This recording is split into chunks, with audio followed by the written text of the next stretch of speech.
नागपुर में कांग्रेस नेता नाना पटोले ने वंदे मातरम से लेकर नक्सलवाद, मुख्यमंत्री के अधिकार, एसआईआर और नासिक कुंभ मेले तक कई मुद्दों पर बीजेपी और राज्य सरकार को घेरा है। पटोले ने एसआईआर प्रक्रिया में मतदाता सूची को लेकर सवाल उठाए, वहीं आरटीओ और नासिक कुंभ मेले में कथित भ्रष्टाचार के आरोप लगाते हुए सरकार से जवाब मांगा है।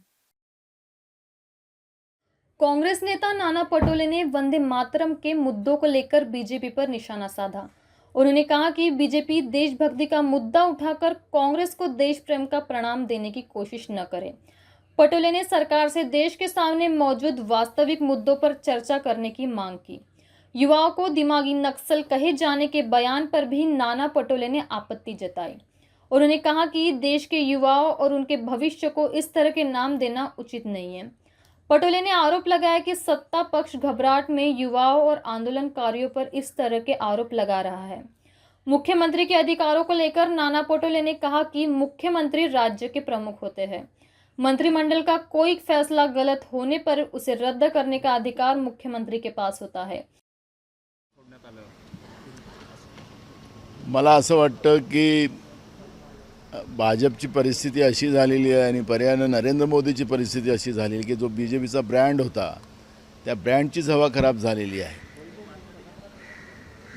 लाल किल्ल्यावरून देशाचे प्रधानमंत्री भाषण करतात, पण भाजपचा आणि संघाचा संघटन मंत्री भाषण करतासारखं आपण पाहिलेलं आहे। ज्याप्रमाणे देशाच्या सैन्याचा अपमान केला, ते शहीद होतात, त्यांना मरण मिळतं असं पद्धतीचं वाक्य बोलले। त्यांना साधा देशाचा तिरंगा त्यांच्या जॅकेटवर, कारण की त्यांच्या मेकअपवर वगैरे मोठा पैसा खर्च केला जातो जनतेचा मोदींना तयार करायला, पण त्यांच्या जॅकेटवरही सुद्धा आपण पाहिलं की देशाचा तिरंगा नाही दुसऱ्या देशाचं त्यांचा फ्लॅग लावला गेला होता। आणि अशा परिस्थितीमध्ये काँग्रेस मुख्यालयामध्ये वंदे मातरमचा इश्यू घेऊन भाजप आपल्याला स्वतःला देशप्रेमाचं आम्हीच आहोत। काल त्यांनी भगवान श्रीरामाचा भगवा घेतला, तोही भगवा त्यालाही भगवान श्रीरामाचं मंदिर लुटून यांनी त्याच्यामध्ये केला। आता तिरंगा हातात, तर काय देश विकायला निघाले ते? जिथं हात लावतात तिथंच त्याला गायब करून टाकतात। अशी परिस्थिती भाजपची आहे आणि म्हणून या भाजपने आम्हाला देशप्रेम शिकवावं नाही आणि देशाच्या समोर जे प्रश्न आहेत त्या प्रश्नावर आता भाजपने चर्चा करावी, ही भूमिका आमची आहे। पंतप्रधानांच्या भाषणानंतर नक्षल बुद्धिजीवी पक्ष उदयास आला।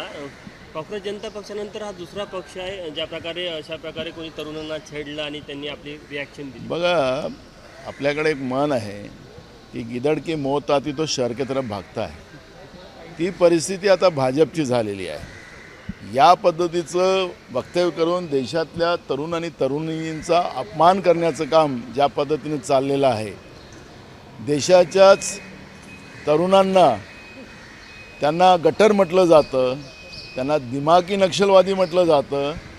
हे या लोकांचं आता जे शेवटचा जो काळ असतो त्या काळाचा हा परिणाम आहे आणि त्याच्यामुळेही हे जे घाबरलेले लोक आहेत सत्तेतून आता यांना जनता दूर करणार आहे आणि त्याच्यामुळे या लोकांनी घाबरलेल्या परिस्थितीमध्ये आपल्या देशातल्या तरुणांना दिमागी नक्षलवादी, गटर, आंदोलनजीवी अशा पद्धतीचं जे वक्तव्य करून प्रधानमंत्री, मला असं वाटतं की काय देशाच्या बद्दलची जागतिक पातळीवर, कारण की लाल किल्ल्याचं भाषण हे जागतिक पातळीवर त्याचं विश्लेषण होतं। भारतामध्ये नेमकं काय चाललेलं आहे, भारताचं विदेश नीती काय, देशनीती काय, या सगळ्या गोष्टीची चर्चा त्याच्यामध्ये होते। पण ज्या पद्धतीनं देशातल्याच तरुणांना उद्याच्या भविष्याला दिमागी नक्षलवादी म्हणणं, म्हणजे आता दिमागी हालत कोणाची खराब आहे हे आता समजण्यासारखं आहे। भाऊ, मंत्र्यांचा अधिकार रद्द करण्याचा मंत्र्यांचा निर्णय रद्द करण्याचा अधिकार मुख्यमंत्र्यांना मिळालेला आहे। तशा प्रकारची अधिसूचना राज्य सरकारने काढलेली आहे। मला असं वाटतं की हे काही नवीन नाही आहे। आखरी मुख्यमंत्री हे प्रमुख असतात मंत्रिमंडळाचा आणि त्याच्यामुळे एखादा चुकीचा निर्णय झाला एखाद्या मंत्र्यांकडून तर त्याला रद्द करण्याचे अधिकार हे पहिलेच आहे, काही नवीन तर काहीच नाही आहे। असं तर नाही एकनाथ शिंदे किंवा इतर नाही ते सांगत असतील की, कारण की या तीन त्रिकुटाचं जे सरकार आपल्या राज्यामध्ये आहे त्याच्यामध्ये मुख्यमंत्री मी किती भारी आहे हे सांगण्याचा एक प्रयत्न करत असतील, त्याला आठवण करून देत असतील. पण ऑलरेडी या सगळ्या गोष्टी आपल्या संविधानातच आहे. त्यामुळे मुख्यमंत्रीच हे महत्त्वाचे असतात. आणि मुख्यमंत्र्यांनी स्वतः विधानसभेतही सांगितलेलं आहे की मंत्र्याला काहीच अधिकार नसतात, असं त्यांनी रेकॉर्डवरच आणलेलं आहे. त्याला अधिसूचना काढायची गरज काय? एकीकडे काँग्रेसला वंदे मातरमवरनं डिवचलं जातं, मात्र काल शिंदेंच्या कार्यक्रमात वंदे मातरम लावताना फुकार चित्रपटाचं लता मंगेशकरचं गाणं वंदे मातरम जे आहे ते लावण्यात आलं होतं. त्यांनी काही केलं, कारण की ते आता सगळे वॉशिंग मशीनमध्ये आहेत. त्यामुळे भारतीय जनता पार्टी हे सगळे वॉशिंग मशीनमधली पार्टी आहे. त्यामुळे मला असं वाटतं की या वॉशिंग मशीनच्या बद्दलची चर्चा करण्यापेक्षा खऱ्या अर्थानं शेतकऱ्यांचे प्रश्न आहेत, बेरोजगारांचे प्रश्न आहेत, महागाई आहे, हे प्रश्न आणि देशाच्या सीमा आता सुरक्षित राहिल्या नाही, हे प्रश्न काँग्रेससाठी महत्त्वाचे आहेत. त्यामुळे हा खेळ खंडोबा करण्यापेक्षा देशाच्या समोरचे अनेक प्रश्न जे आहेत त्या प्रश्नावर काँग्रेसला रस आहे, अशा पद्धतीची भूमिका आमची आहे.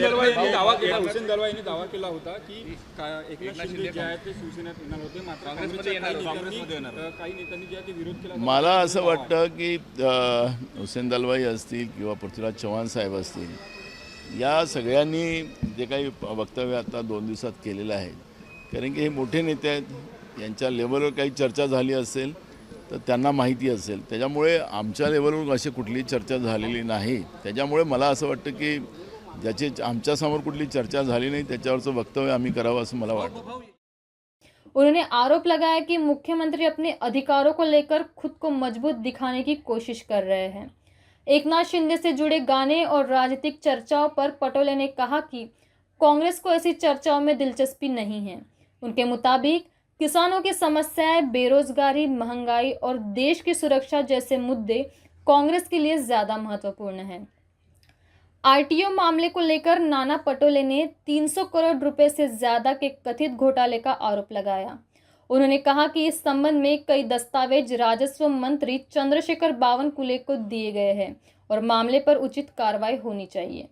एसआईआर प्रक्रिया पर पटोले ने कहा कि उन्होंने इसका जायजा लिया है। उनके मुताबिक करीब 10% मतदाताओं को लेकर स्थिति स्पष्ट नहीं है, जिसमें कुछ लोग उपलब्ध नहीं हैं और कुछ की मृत्यु हो चुकी है। उन्होंने कहा कि आगे भी सुधार और आपत्तियों के लिए प्रक्रिया जारी रहेगी और चुनाव आयोग को इसमें सुधार करना चाहिए। नासिक कुंभ मेले को लेकर भी नाना पटोले ने सरकार पर गंभीर आरोप लगाए।